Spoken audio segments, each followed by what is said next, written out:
Currency.com adalah satu-satunya platform pertukaran mata uang kripto yang sepenuhnya diatur dalam CIS. Anda dapat berdagang emas, EIPL, S&P 500 menggunakan Bitcoin, Ethereum, token Dogecoin, Bitcoin, uang tunai, Ripple, USDT, dan lain-lain. Currency.com juga menawarkan salah satu pilihan yang paling menguntungkan untuk pertukaran dana fiat ke atau dari cryptocurrency. Dana fiat adalah mata uang yang dikeluarkan pemerintah seperti USD atau Euro. Ada 2.000 lebih aset tokenized tersedia di platform kripto untuk investasi dan trading. Aset tokenized adalah token dan harga pada platform kripto yang sesuai dengan harga aset tertentu dan pada waktu tertentu. Cobalah untuk trading di akun demo di platform yang memiliki fungsi yang sama dengan akun yang nyata. Ayo, tunggu apa lagi? Segera bergabung di Currency.com. Link deskripsi ada di bawah sini. Halo, kembali berjumpa dengan saya, Her Subno Arif dari Forum News Network bersama dengan Bung Rocky Gerung, dari Rocky Gerung Official. Bung Rocky, ini sih kalau saya baca berita yang munculnya dari Perindo, ini serius loh, Pak Jokowi ini nggak mau 3 periode gitu. Karena kata Pak Jokowi itu senang karena para capres, ketua-ketua partai sudah mulai pada pasang baliho. Itu Bung Rocky. Ini saya bilang, wah ini menarik nih kalau Pak Jokowi betul-betul nggak mau sampai 3 periode. Ya itu kan kita harus baca presiden sebetulnya ya berharap 3 periode. Tapi kalau faktanya dia bakal dibatalin ya dia mesti ngomong gitu bahwa ya saya mungkin nggak nyampe karena para ketua partai udah pasang baliho. Tapi itu juga mendua sebetulnya karena dia dengan lugas mengatakan ya kalau rakyat menghendaki perubahan konstitusi, ya perubahan konstitusi memang dimaksudkan untuk 3 periode, yang lain kan sambilan aja. Jadi tetap ide itu ada di kepala publik bahwa Presiden Jokowi tentu menginginkan diperpanjangnya kekuasaan. Kan nggak ada alasan dia nggak mau, apalagi periode ini periode yang buruk bagi dia. Tentu dia ingin perpanjang supaya dia bisa perbaiki keburukan hari ini, agar supaya dia dijamin untuk tidak dipersoalkan nanti setelah 2024. Jadi soal-soal begituan yang ngapain sebetulnya Presiden mesti ucapin itu kan? Itu artinya kan dia cemas sebetulnya dengan kemungkinan konstitusi itu sidang MPR itu melebar kemana-mana, termasuk membuat aturan tiba-tiba bahwa presiden mesti dilengsarkan. Kan soal-soal beginian sebetulnya yang kita khawatirkan, atau berubah menjadi ada sesi interpelasi pada presiden. Jadi tetap presiden tidak punya grip pada partai-partai besar itu tuh. Ambisinya Erlangga, ambisinya PDIP, ketua MPR sendiri punya ambisi kan. Ini kan pertandingan momen aja kan, pertandingan jual beli momentum aja sebetulnya. Jadi saya lihat bahwa presiden ngomong begitu tuh nggak ada poin tuh, karena bukan itulah intinya tuh. Saya tadinya sempat ketika baca judulnya, alhamdulillah kalau Pak Jokowi betul-betul nggak 3 periode, karena kalau sampai kemudian 3 periode ini kan betul-betul merusak demokrasi kita. Tetapi setelah saya baca lebih detail beritanya, memang ada sikap yang mendua dari Presiden Jokowi, karena Presiden Jokowi ngomong, kan saya bukan ketua partai yang punya hak untuk melakukan amandemen dan sebagainya, itu kan ketua partai. Sementara sebelumnya, dan itu juga bolak-balik didengung-dengungkan oleh juru bicaranya, sekarang sudah jadi duta besar, bahwa Presiden Jokowi itu tegak lurus terhadap konstitusi. Artinya kalau konstitusinya diubah, ya beliau juga harus tegak lurus gitu loh. Ini kan permainan kata-kata saja. Kita mesti ingat selalu bahwa kalau satu isu itu diucapin terus-menerus, itu artinya dia penasaran, ini gue nyampe 3 periode apa enggak kan? Kan di belakang, akhirnya kita jadi psikolog semua nih.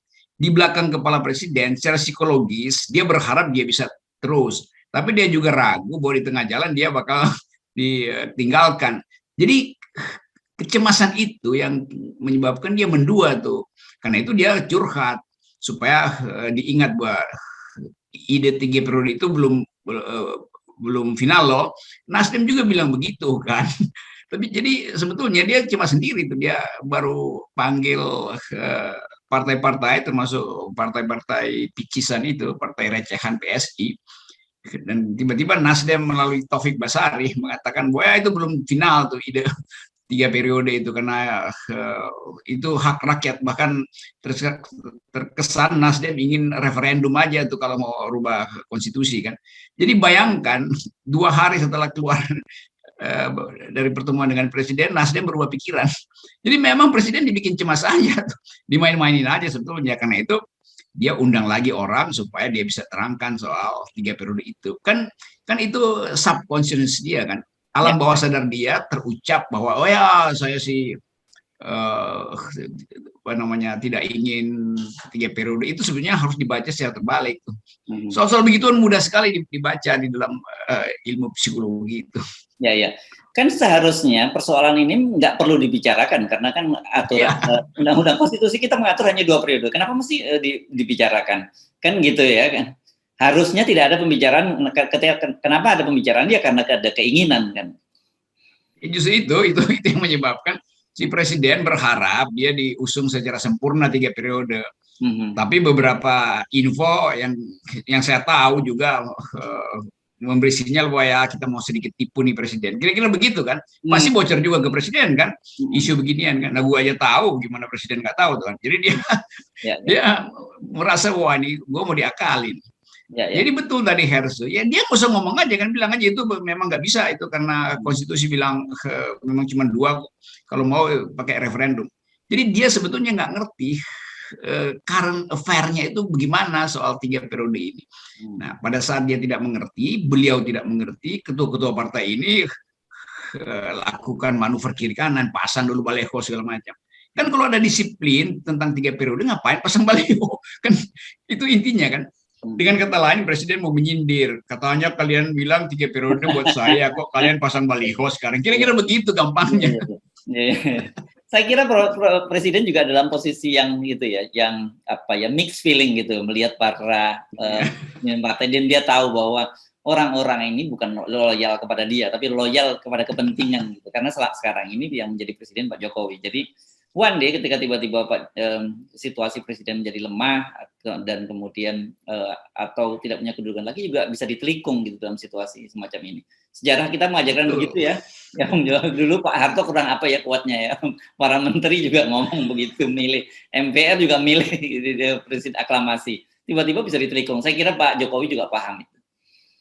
Iya, itu sebetulnya yang kita ucapin dari dulu bahwa ini pasti terjadi di luar agenda formil 2024, di luar sistem elektoral yang konstitusional. Kita selalu anggap ini akan berlangsung secara ekstra konstitusional. Karena nggak mungkin tokoh-tokoh partai ini masih mau nunggu sampai 2024 atau diperpanjang lagi 2027 kan. Jadi inilah yang nggak dipahami oleh presiden. Karena itu sebetulnya soalnya cuman Presiden Jokowi minta jaminan bahwa dia tidak akan dipersoalkan setelah dia lengser secara normal maupun lengser secara abnormal, dia ingin tidak dipersoalkan. Kan banyak kesalahan di dalam rezim Jokowi kan, yang bisa dibongkar mulai dari pemilu, info-info tentang KPK yang mungkin semua data itu ada di WikiLeaks nanti atau di Indonesia Leaks nanti. Jadi begitu terjadi sedikit konflik di dalam kabinet, semua orang saling membuka data tuh. Nah, presiden cemas soal itu. Jadi memang sekarang nggak ada lagi yang bisa dipercaya itu antara omongan presiden dan omongan menteri, omongan kabinet kan simpang siur tuh. Jadi semua menteri yang punya posisi jadi presiden berupaya untuk cari untung dari suasana yang carut marut ini.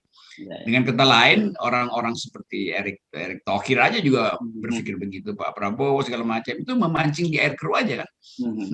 Nasdem apalagi dia udah bikin keruh airnya tuh hari ini, karena dia seolah membatalkan gentleman agreement dengan presiden bahwa Nasdem sepenuh-penuhnya berupaya untuk taat pada perintah presiden. Diam-diam kan presiden kasih sinyal, tolong dong diproses di MPR supaya saya bisa 3 periode kan begitu kan? Karena itu kita cuma mau pegang apa yang diucapkan oleh saudara Bambang Susatyo. Entah tukar tambahnya apa, mungkin Bambang jadi ketua Golkar atau macam-macam lah. Tapi yang penting presiden cemas dengan keadaan. Karena itu nanti akan ada agenda tiap hari undang tokoh ke istana supaya dia bisa ingatkan, jangan lupa ya 3 periode ya. Jangan-jangan saya diturunkan di tengah jalan. Tapi itu faktanya, presiden yang nggak punya grip ya begitu dipermainkan. Nah, rupanya memang sekarang ini paling pas lah seperti yang Anda lakukan, bahwa mendekati mereka itu dari sisi psikologi ya, para pejabat presiden dan para pejabat lain dari sisi psikologi. Dan ternyata kemudian saya juga banyak membaca di media-media online gitu, orang kemudian juga menjelaskan apa sih fenomena presiden yang suka lempar-lempar hadiah dan sebagainya. Kemudian, nah yang terbaru ini misalnya, saya juga agak bingung kemarin 2 hari yang lalu ya, Bu Sri Mulyani itu juga mengklaim bahwa Indonesia itu sudah berhasil keluar dari krisis, dan Indonesia satu-satunya yang bisa keluar dari krisis dibandingkan dengan Malaysia, dengan Singapura dan sebagainya. Padahal Bu Sri Mulyani juga tahu banget bahwa yang dimaksud dengan pertumbuhan 7,07 itu year on year. Jadi membandingkan kuartal kedua pada tahun 2020 dengan 2021 yang pada waktu itu memang sangat terpuruk sangat dalam gitu. Jadi maksud saya ini mereka semua saling menghibur dengan hiburan-hiburan palsu gitu. Kan ajaib kan, Sri Mulyani ucapkan sesuatu yang dia lakukan. Kan mesti orang lain yang nilai gitu kan. Dia boleh nilai Malaysia, kita jangan nilai sendiri biar Malaysia nilai kita kan. Kan pada waktu Malaysia bagus, Indonesia terpuruk, kita bilang Indonesia ini buruk. Terus kabinet bilang jangan bandingkan kita dengan Malaysia dong. Kita ini punya problem sendiri nih. Dan sifat COVID kita ini khas gitu. Ekonomi kita juga khas. Nah sekarang dia minta dibandingkan karena dia nggak punya bandingan lain kan. Jadi seolah-olah dianggap bahwa ada sukses. Itu kan ini bagaimana orang bisa pahami itu sementara seluruh berita tiap hari itu menunjukkan ekonomi Indonesia buruk. Utang tuh nggak bisa dibayar lagi itu. BUMN sebetulnya di atas kertas sudah pusnya udah di write off tuh, yang gede-gede itu, apalagi yang kecil-kecil tuh. UMKM nggak ada yang tumbuh itu. Jadi bagaimana mungkin kita mendengar keterangan Sri Mulyani? Tentu dia bisa bilang ini penjumlahan dari seluruh variabel agregatnya menunjukkan Indonesia bertumbuh. Siapa yang percaya? Kan soalnya itu kan. Dan kepercayaan itu bisa dibantah lagi oleh peneliti independen. Kan kita nggak mungkin di dalam evaluasi kebijakan mengikuti data yang dibuat oleh pemerintah sendiri. Nggak bisa itu. Mesti ada auditor eksternal yang menguji apakah betul BPS benar, apakah betul Bank Indonesia otonom, bukan cuma disuruh-suruh untuk cetak duit, apakah betul BUMN sekarang itu sehat. Kan ketahuan BUMN adalah budaknya pemerintah doang tuh, dan disuruh bikin lakukan aktivitas yang diminta oleh pemerintah, bukan karena keputusan direksinya. Iya, dia penugasan itu. Dan nanti kalau nggak ada uang ya BUMN keuangan disuruh biayain BUMN konstruksi kan. Itu artinya jeruk meres jeruk doang. Apa susahnya jeruk meres jeruk. Ya. Nah, makanya menurut saya paling pas sekarang memahaminya dari sisi psikologis gitu kan. Biasanya kan yes. Dan kalau orang bicara psikologis, orang yang takut dia akan bilang bahwa dia berani gitu. Karena gitu. Jadi kita mesti memahaminya secara terbalik gitu sebenarnya. Kalau selama ini presiden selalu sebenarnya kita sudah diarahkan oleh presiden sejak awal bahwa kita harus memahami apa yang disampaikan oleh presiden secara terbalik, karena fakta-faktanya memang selalu seperti itu. Nah sekarang saya kira rumus ini juga perlu kita terapkan pada para menteri, termasuk Ibu Sri Mulyani yang baru saja mengklaim bahwa pertumbuhan ekonomi Indonesia lebih baik dibandingkan Malaysia dan Singapura. Jadi yang king of lip service itu bukan cuma presiden, menteri-menteri juga adalah king and queen of lip service. Jadi berbusa-busa hanya untuk menghibur presiden, bahwa tenang Pak Presiden, kita bertumbuh, tenang kita lebih bagus dari Malaysia. Sementara mural tuh tumbuh di mana-mana juga tuh. Dan menteri-menteri ini kan ada semacam grup WA yang kadang-kadang bocor gitu, dan bocor halus untuk memberitahu, udahlah, dalam keadaan doi nggak tahu pun kita nipu aja, dia senang kok. Kira-kira begitu pembicaraan di kalangan bahkan kalangan mantan menteri yang sebelumnya. Jadi memang di istana itu bocor kebijakan itu kita paham semua tuh. Bahkan ledekan di antara menteri kita tahu siapa yang jenggol kaki siapa ketika Jokowi bicara, kita tahu tuh kan. Siapa yang kasih kode. itu gampang sekali tuh. Jadi kasihan nih Pak Jokowi. Akibatnya dia tinggal butuh 2-3 orang diundang tiap hari. Jadi habis sebetulnya persediaan ketahanan mental presiden, tinggal soal berharap buzzer bisa naikin lagi elektabilitasnya. Karena memang cuma itu pengikutnya, tinggal itu kan. Ya.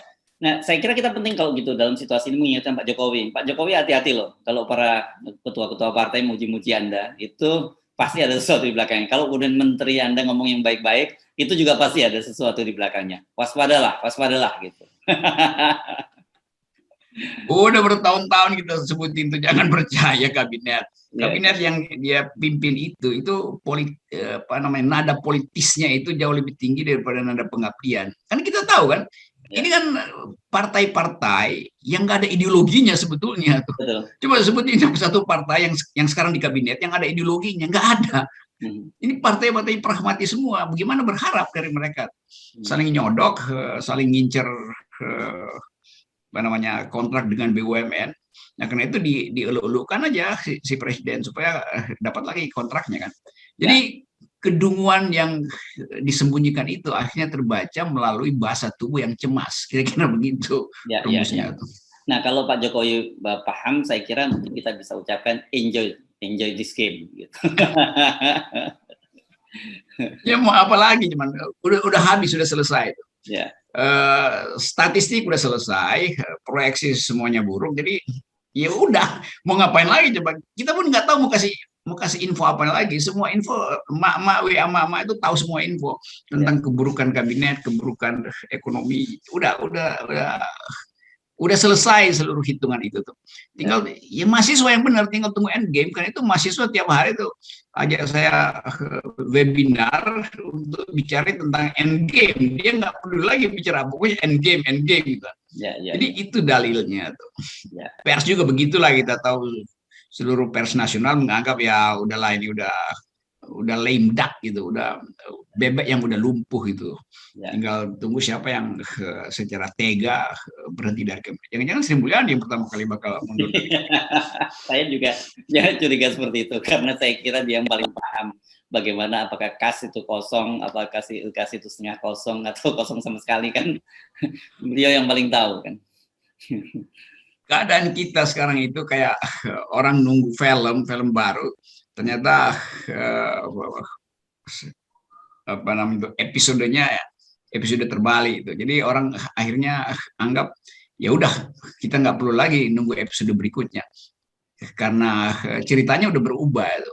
Dan kesempatan ini sebetulnya yang sangat bagus buat oposisi untuk terus bertahan dalam kontras moral, kontras etis. Bagus betul PKS dan Demokrat tidak tergiur, bahkan untuk berkomentar pun dia diam-diam aja kan. Tapi dia tetap teguh pada pendirian bahwa rejim ini tidak bisa lagi dipertahankan.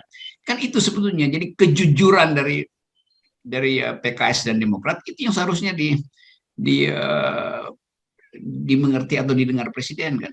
Tapi presiden kan nggak mau undang dua partai ini kan. Jadi kalau presiden betul-betul fair sebagai kepala negara, dia undang juga. Karena ini juga partai yang, kan PKS dan Demokrat partai yang menghidupkan demokrasi Indonesia. Jadi bagi presiden, partai itu adalah partai kalau dia setuju dengan ide presiden. Kan itu bodohnya di situ kan. Padahal sistem kita sistem kepartaian. Mau dia partai gurem, nggak ada soal. Kalau dia mendukung pemerintah, diundang ke istana. Ini PKS dan Demokrat potensial untuk didatangi oleh partai-partai baru atau partai-partai di dalam yang juga frustrasi. Pada satu waktu akan terjadi polarisasi itu. Nah itu sebabnya penasihat presiden ini kalau IQ-nya kurang itu memang nggak bisa berpolitik. Iya. Dan sekarang kelihatannya kita kehilangan ya, siapa yang jadi juru bicara presiden secara ini nggak ada ya. Jadi kita nggak bisa lagi meraba-raba apa sebenarnya yang maunya presiden. Karena kalau ngabalin kan saya kira dia bukan juru bicara resmi kan, dia hanya staf KSP saja.